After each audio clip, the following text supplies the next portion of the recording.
If you ask the general public, they'd probably tell you that 2023 has been a pretty good year for games. There has been some bangers this year for sure. On the flip side though, this channel covers the indie scene, the nitty-gritties, everything from one-man asset flips all the way up to Call of Duty. And from my perspective, we're seeing a major shift in the industry, and it's not a good one. For 90% of gamers, they won't give a fuck about any of this, and fair enough. But with the recent closure of studios like Antimatter Games, creators of the upcoming IGI Origins and 83, and the shutting down of games like 9 to 5, Scavengers, Crossfire X, Bloodhunt, we're adding another higher profile game to the mix. The Cycle Frontier is now dead, or at least it will be on September 27th. This one, for those paying attention, probably isn't a shock.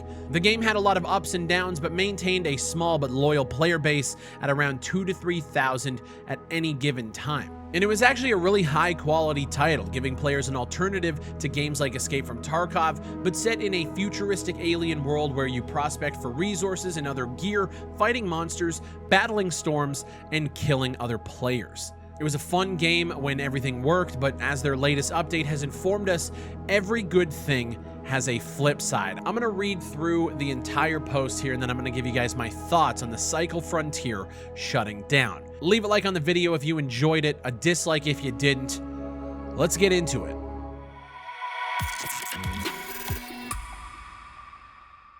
A message on their Steam hub reads, "Today, we sadly have to deliver difficult news that we are sharing with a rather heavy heart.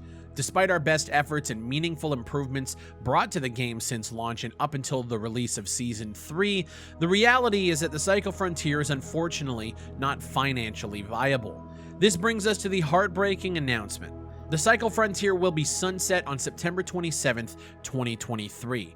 This is a very hard decision for us, but after debating it for a long while, we had to accept this is the best course of action for Jaeger. Jaeger, the studio behind one of my favorite single-player titles in the last, 10 to 12 years, Spec Ops: The Line. They said that they had the first 2 alpha and betas with decent results, but they were not prepared for what happened next, as the final beta and official release, which, keep in mind, the game only released fully a year ago on June 8th, 2022. This game died 12 months after launch. It's starting to become a really terrible trend in this industry. We're going to talk about that in a little bit. They said the big streamers caught wind of the game and started playing it before hundreds of thousands of viewers. Players started flocking en masse towards the cycle, which caused our servers to blow up and forced us to urgently upscale our infrastructure. And I will say that's a good problem to have. All in all, things were looking up for the cycle, even though they had a long road ahead of them. The general behavior with online games after a good launch is a couple of nice weeks, then a dwindling interest until stabilization after a few months. During perhaps one of the most important periods of a live game, they faced many challenges. One of them, and perhaps the most crucial one, was the increasing number of cheaters shortly after the Cycle Frontier went live. Although they had tools and measurements in place, they quickly realized that they needed to improve their anti-cheat efforts to be able to ensure a fair game experience for all players. Who would have thought hackers and cheaters flocking to a popular game? It happens time and time again, and it is a problem that is plaguing the industry, not just on the cycle, but on games like BattleBit, on games like Tarkov. You can point to any multiplayer game that has any sort of semblance of success, and there will be cheaters en masse, and it's something you always hear about. There's so many cheaters, bro. It happens in every single game, and it's fucking pathetic. They said by the time they got additional partners on board for their anti-cheat efforts and could focus again on gameplay, many of you had already been affected, and as a result, they saw a significant decrease in the player base. Season 2 didn't generate enough attention to kickstart the game again, therefore they've critically reviewed if the current state of the Cycle Frontier was in line with the initial vision. In a word, it wasn't. So when you get a game like The Cycle where they have monetization and microtransactions, and when people buy them but not enough to keep it financially viable for the developers to continue, what happens? They shut down, and then what? Everybody who bought into it just gets fucked. You will not be able to spend money on the Cycle Frontier before the servers close. We're also removing our bundles and RM packs from Steam. On Steam, players who don't yet have the game in their libraries will still be able to install it, and everyone is able to play the game until the end of service on September 27th, 2023.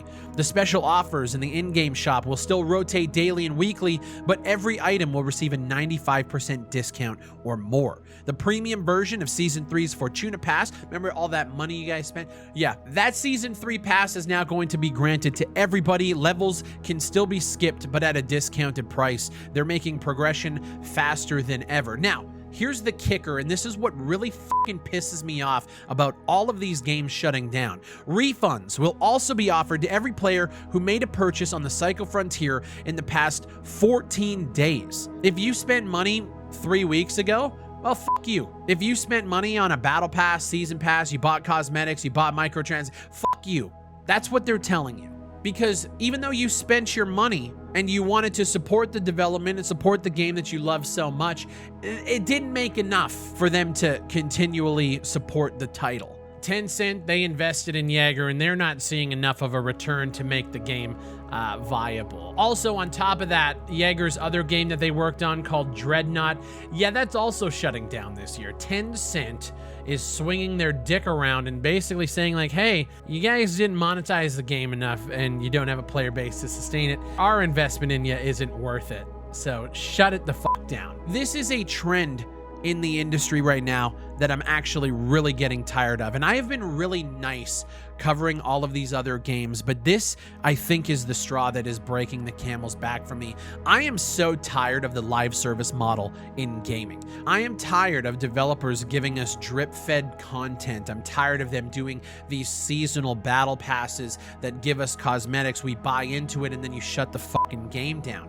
All this does is drive players towards the big guys, the Overwatches, the Call of Duties, the Battlefields, because chances are they're not going to shut those services down anytime soon. It makes it a risk for us to invest money into an indie developer, because even if we spend the money, we might not have enough of it to keep them financially successful. The truth of the matter is, guys, and this is what I'm seeing all over the industry now, is in the AA and indie space, when you're talking about multiplayer, it is a huge risk for developers to jump into this space. We have clear winners like BattleBit, who, like everybody says, are doing it right. They are not doing the battle passes. They are not doing microtransactions. They have supporter packs that if you want to buy into the game, you can. They didn't do free to play. I hate to keep going back to it, but it is literally the blueprint for doing it right. It is the only sustainable upfront way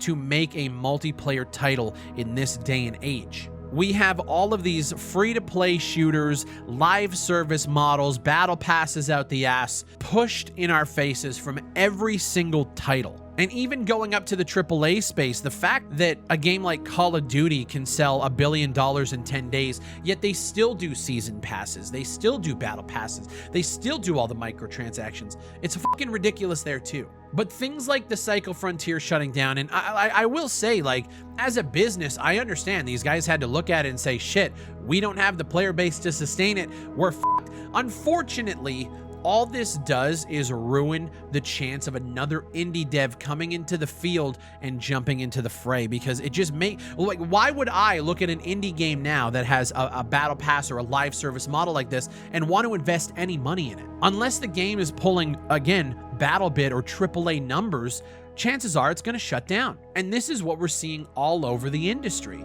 This model is not sustainable for 99% of dev teams in the industry. And that's the conversation that I'm seeing around BattleBit too. It's very weird. Even though that game is pulling huge numbers and they're doing right by their community, there is a group of people online, and I've seen the conversations where they sit there and they predict when the game is going to die. Like, this is just par for the course now. Games are dying left, right, and center, and it's all like we're just kind of sitting back like, yeah, that game's probably gonna die. That's a fucking terrible outlook. 90% of gamers don't give a fuck because they're the ones playing Call of Duty, Overwatch, and Battlefield, and they don't leave their ecosystem of AAA. And shit, maybe they're the smart ones. It's honestly frustrating to see what is going on in the AA and the indie scene right now, because I'm watching a lot of really good games with a lot of good potential shut down, and now all of the money that you guys have wrapped up into these games is pretty much all for nothing. But I also understand it from a business side too. Like, they can't offer refunds for everybody who bought something in the cycle 2 years ago. I get it. It just sucks all around, and I'm fucking tired of it. Truth be told, guys, I think the multiplayer space is getting bled dry. I think a lot of developers are jumping into the fray and realizing that unless you're pulling just huge numbers, it is not sustainable to be this free-to-play live service model. I'll be honest, we were having a conversation the other day on my stream where I actually miss map packs and weapon packs and the old way of doing things, because it felt like those games were still sustainable. It felt like when developers make content post-launch, we pay them fucking money for it, and then we get the content. I don't know what the right way is, because I know even in that case, a lot of people think that map packs split up the player base, so you have to give away maps for free. The way that I've watched this industry progress in terms of multiplayer gaming is a sad one. And I will say it's very easy for the developers of the cycle to point fingers at cheaters and hackers, and while that might have been a problem, and that definitely was a conversation that was around the cycle for a time, I think the writing was on the wall way before that. But the fact that the game launched like literally just over a year ago, they didn't even make it 13 months. It's unfortunate. Let me know what you guys think down below. Are you a fan of the cycle? Are you on the same wavelength as me? Are you watching the industry just like cannibalize itself? Like, I don't know what the hell's going on anymore. But I do know that, like, when it comes to our project, Transients, I know a lot of people are disappointed that we didn't do multiplayer. We didn't do PvP. Guys, this is the reason why. Making a multiplayer game in 2023 when you aren't Call of Duty is such a fucking risk. You could do a lot of things right and the stars still might not align. In the case of the cycle, when they point to the cheaters and the hackers, they had a bunch of people flock to the game because streamers picked it up and they found out it was a really good game. They did a lot of things right and they still failed. It's a conversation that needs to start happening, because I think a lot of games are going to be going this route within the next 365 days. I think even though 2023 in terms of game shutdowns has been pretty bad, I think we're just getting started. My name is Big Fry. Thank you guys for watching, and I'll see you on the next one.